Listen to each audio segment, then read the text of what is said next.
All right, we're glad to have you back. Nigeria has witnessed increased killings by herdsmen in parts of the country that started out as clashes between herders and farmers over grazing land. The crisis has evolved into what many now describe as armed banditry and has claimed the lives of thousands since it started. But of more concern now is the threat of food scarcity. Constant attacks on farming communities in affected states has forced farmers lucky to be alive to abandon their farmlands. One thriving food production strongholds have become a shadow of itself, leaving many Nigerians in dire need of food for survival. Now, a World Hunger Index published by the International Food Policy Research Institute in 2017 says more than 150 million Nigerians are already battling acute hunger. And that really is a troubling one. 150 million out of 100 and... out of about 200 about million. 200 million. That's more than half. That is really concerned. Well, really we have joining us from our Abuja studio the spokesman, West African Action Network on Small Arms, Martin Igwe. Good morning and thanks for joining us. Good morning, ma'am. Okay, good to have you. Well, since you are of the network on small arms, let's even begin from that angle. But of course, our focus this morning is how these attacks are affecting food security in Nigeria. You want to give us a broad view of why this huge proliferation of small arms in Nigeria? Yes, thank you once again. It is very unfortunate that in Nigeria presently we don't have the data of routes that goods enter into the country. From Ilela to Jibia, from Jibia to Shaki, from Shaki to Seme, we don't have any data, existing data of routes where genuine goods enter into this country. That is why businessmen, use such opportunities to bring in illegal arms and light weapons, which has made insecurity unsurmountable in this country presently. All right, Martin, let me stay with you on the issue of data. Let's even start from there. When everyone complains about data, whether it's in economics or in political or in social spheres and all of that, but narrowing it down to this, if we're saying there's no data, who is supposed to aggregate the data? Who is supposed to collate all the data? I think the data collectors officially that we know in this country is the Office of the National Bureau of Statistics. And as part of our global action against gun violence, we are going to reach out to them, because if we speak all the necessary grammar, bringing all the necessary statistics for economic development, if there is no peace, all those things will turn to zero. So I think it's better what is worth doing is worth doing good. Contact the National Bureau of Statistics, get the data of some of these routes, and send the necessary personnel to man those places so that we can check infiltration of illegal arms and light weapons in the country. And Nigeria will be better for that. Okay, well, it seems whatever figures we actually have about the level of proliferation of arms in West Africa, for example, it's from world organizations, international organizations. Yes. 70% of the small arms in West Africa actually domiciled in Nigeria, which is a very troubling one. Of course, the real issue here is how this proliferation of arms leads to all the security crisis that Nigeria is facing now. And it's taking a toll on Nigeria's food security. By 2050, we hear that there might be a serious threat of famine in Nigeria. Right now, 47% of Nigeria's IGR is actually being affected by this herdsmen attacks. Talk to us about that. Well, I think I would like to, first of all, let you know the statistics of, yet though not confirmed, about arms, illegal arms in the country. We have 500 million, according to the United Nations statistics, and 70% of such statistics is in the country, which is 350 million. And that is disturbing sincerely, and that call for national and regional attention Hence, we are out there to sensitize and identify with organizations like yours in this global campaign. All right. When names, when figures or numbers are mentioned in this regard, it's really very scary. 500 million small arms in West Africa, and then about 300 something within Nigeria. 70%. 70% of that in Nigeria. That's really troubling. But the Inspector General of Police sometime recently called for the mop-up of arms across the country. How has that helped the situation right now? Yes, I think we have lauded the efforts of the Inspector General of Police in the area of mopping up of arms all over the country, from Rivers State to Abia State. We have really confirmed that appreciable numbers of illegal arms from non-state actors have been gotten. But we are pushing, let there be inventory, especially this time election is around the corner. There should be inventory. The one that was gotten in Port Harcourt, the one that was gotten in Abia, the one that gotten all over the place. Where are they? Especially this time, the desperate politicians are out there to play what they know best. We should know there should be an inventory of these illegal arms, so that it will not move from state actors to non-state actors, and from non-state actors to state actors, and from state actors to non-state actors. We appreciate the efforts of the Inspector General of Police, but there should be an inventory, and that is where the civil society's actions comes in. Yeah, it's interesting that you ask that question. Ideally, when this mop-up of arms has happened, like we've had about 3,000 or so arms so far since the IG gave that directive to the CPs to mop up arms, where ideally should those arms be taken to give us a sense of safety? With the global best practices, you know, there's supposed to be an inventory, you understand, and there should be a warehouse. There should be a warehouse where the one gotten from Abia, the one gotten from Rivers, the one gotten from all those places should be numbered, and they will know that this is where all these arms and ammunitions are being kept. If it is a decision for it to be marked and used, it will be known. Then if it is a decision that it will be burnt, the data will be brought together and it is made public. Just like in Rwanda, that is what they practice in Rwanda. You will see it got burnt, and you know, that will reduce the level of arms in the country, and there will be peace. All right.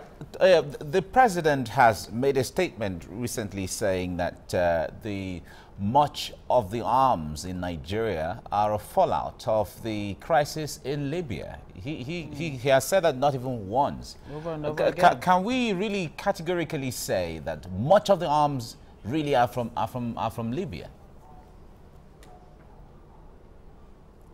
Well, I think the president, as a former military officer, will know more than us. But I want to let you know that it is not only every person in this country has his own positions on why there are a lot of illegal arms and live weapons in the country. People are saying they are offshoot of Arab Spring. People are saying the Libyan crisis. But I want to let you know that these are outside countries. There must be a collaboration. If there's no collaboration, you know, those infiltration will not happen. What happens to our borders? What happens to people living in border communities? You know, if some of these germane questions are answered, you see a situation whereby that will reduce the problem to the barest minimum. Well, I don't want to believe totally with the president, but even if there's infiltration from Libya, our borders should be checked. If we have like 1,000 illegal routes, you know, our immigration officers and custom officers should leave the Nigerian roads and go to the necessary places where they're supposed to man our borders and checkmate some of these things, you know, and that will promote peace and security in the country. See the pictures that we are seeing there. These are human beings, these are farmers, you know, and we are talking about diversification of the economy. All these grammatical and statistical expressions will land to zero if some of these issues are not being checkmated to the barest minimum. Would you align with those calling for an outright sack of the security apparatus, or even another look at, the service chiefs, or even to begin to look again at Nigeria's security architecture? Well, we are not we are not the executives, or we are not the National Assembly. What we are pushing as a civil society coalition is to make sure that the National Assembly, the executives, come together. There are the president has consulted a small arms committee, which, in line with ECOWAS treaty, will form a small arms commission. And when those small arms commission is being formed, you know, that will be a coordinated center for small arms activities, where the defense and security apparatus will come together and have a holistic solution towards this problem. It is not about, no agency can do it alone. It's about them coming together. You know, we met the Mieti Allah associations. They had their own challenges. They accepted that there are criminals among them. You know, it is not about sacking the security agencies so that it will bring the lasting solution to these things. What are the germane questions? Is it being answered? If it's being answered, is the solution being kept under the file, keep in view, or there's a proactive decision taken on it? If there's proactive decisions, good. But I think at this point in time, the threat of food insecurity is something that we must address, because a hungry man all over the world, not only in Nigeria, is an angry man. All right, taking it from there, a hungry man is an angry man.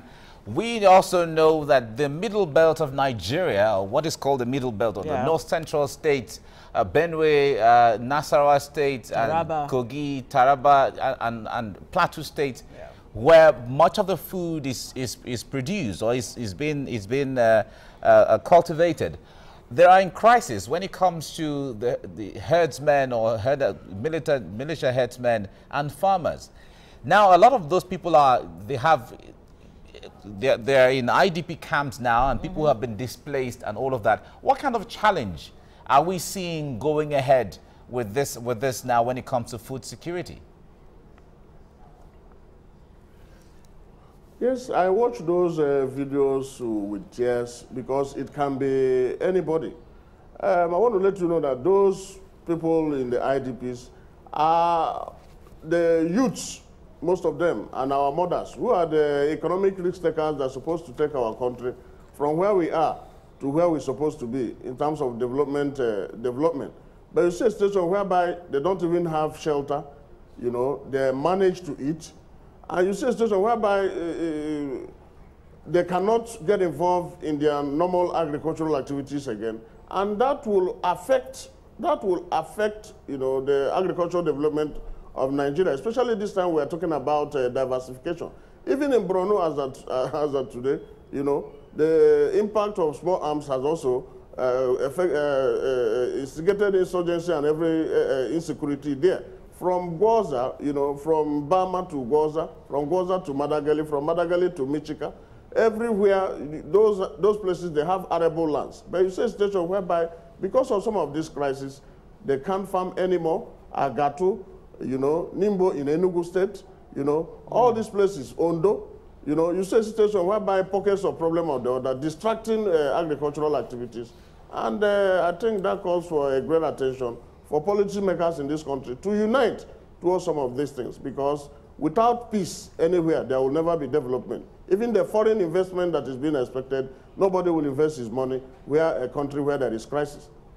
Yes, indeed. And government has been trying to come up with solutions, including an outright ban in, you know, this 5 or so states in the middle belt that have been very, very vulnerable to herdsmen attacks. How effective do you think this ban, total ban on open grazing, how effective do you think it will be in curbing this herdsmen attacks? Of course, in Taraba, only this morning in the papers we heard that militants have actually threatened farmers not to go to the farms.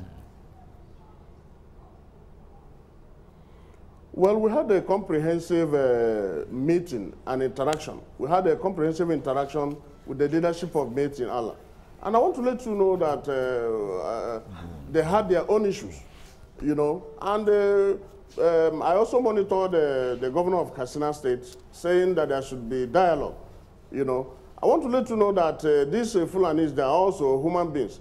The farmers are all human beings. They should be brought to a particular table. Let them be part of the solution to this. I don't agree with the governor of Katsina on dialoguing with them, because the Mieti Allah leadership themselves accept the fact that there are criminal elements among them that are giving them bad names. So I think Wansa, as a coalition, is of the view that there should be carrot and stick. You know, just like any other tribe, we have criminals among us. You understand? So there should be carrot and stick. Government should use stick on the criminal elements among them and encourage and motivate those ones that has made quantum effort towards the development of agriculture in the country. And they should be brought together. Let the solution come from them. Let it not be an Abuja project. Because if it is an Abuja project, they continue their project. Because if it is an Abuja project, the problem will continue to be there. You know, continue to present solutions in papers without getting impact to the targeted audience. Let the Bureau of Statistics rise to their responsibilities. They are doing their best in the area of getting data for development. But this one that is a threat to food security, a threat to national security, Bureau of Statistics must come in and gain genuine data so that it will help in planning and the national development. All right, Martin, when you say it shouldn't be an Abuja project, I want to assume you're referring to the federal government with the president as the head. Is that because you don't have? Is that because you don't have? If there is crisis, hang on. Is that because you don't have confidence in the federal government handling the issues head on? Not that I don't have confidence in them. What I'm telling you, I follow up the activities. I follow up the stakeholders that are being involved. You see a station whereby you will see 100 policymakers, you will see 2 farmers, you know. That may be a farmer in Maraba or Nyanya, you know. And I don't think that would be the best option. They should go inside Agatu, you understand? They should go inside Nimbo, you know. They should get the real herdsmen, bring the farmers together and say, this is a problem that is threatening the security and development of the country. What is the way forward? You people, you have been in peace all this while. What is the reason behind this crisis? We have nomadic education, nomadic school children. What is happening to nomadic education? Because when you are not educated, it is a big problem. So we can start from educating these nomads, you know. In fact, as I'm talking to you, there are a lot of ethnic mistrust, you know. When you see an average herdsman now, people take them as one of those madmen in the bush, and if you take them to anywhere, people see them and they'll start running. We should build up trust so that, you know, some of these things, you know, as we bring in genuine actors, the farmers and the herdsmen together, there should be a holistic solution that will bring a permanent solution to this problem. Not policymakers coming together, flip through their books, predict what happened in Rwanda or predict what happened in Ethiopia and use it to what happened in Nigeria. Our own circumstances and realities are not the same and cannot be the same. Hence, the solutions will not be the same. Yeah, the strategies for solution will not be the same. That's really interesting. From your viewpoint, what do you think would be the way forward, really, for us to put this behind us?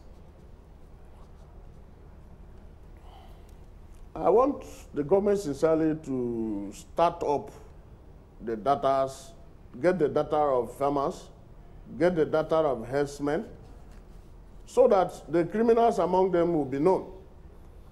If you get the data, you bring these people together, ask them questions. Why is this problem? What can be done? Now, we have the complaint that there are illegal routes where some of these arms they use come in. What is happening in Ilela? What is happening in Shaki? What is happening in Seme? What is happening in Jibia? You know, I can tell you that in one of the states in this country, there's where they call a free day for smuggling. You know, what is happening in these areas? When you checkmate some of these routes where illegal arms and small weapons are being infiltrated into the country, that will checkmate the level of illegal arms in the country. Then already the ones that has been gotten, what has been done with it? Is there any inventory? Where are they? Can it be openly burnt? You know, can it be reintegrated into the armories of the country? So that when some of these things are known.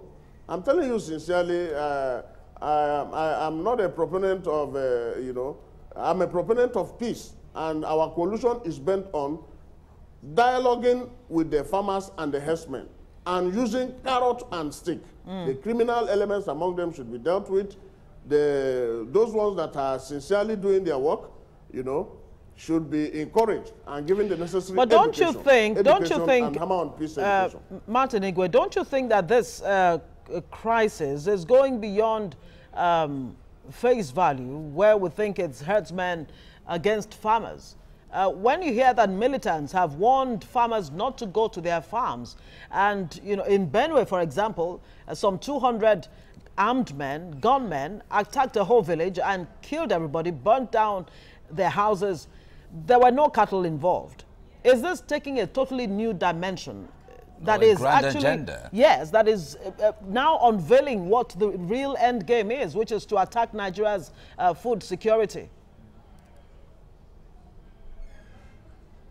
Well, thank you for that question. I want to let you know that election is around the corner.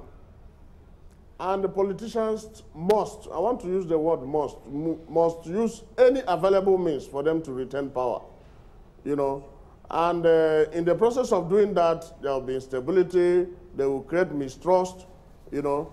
I want to let your station know that there are a lot of things that, you know, you may not, that is behind some of these matters. And if there is genuine information on the cause of some of these crises, they are known, just like in Zamfara. You know, the Zamfara people are mobilizing for a protest now because every day there is killings here and there. You see a situation whereby they have the information. Have you contacted them? They know the actors in most of those places. You know, if you get the genuine information, you will get the real solution. Okay. Martin Igwe of the West African Action Network on Small Arms, thank you very much for talking to us on TVC Breakfast. Thank you very much. All right, we'll take a very short breather, and when we come back, we'll be looking at the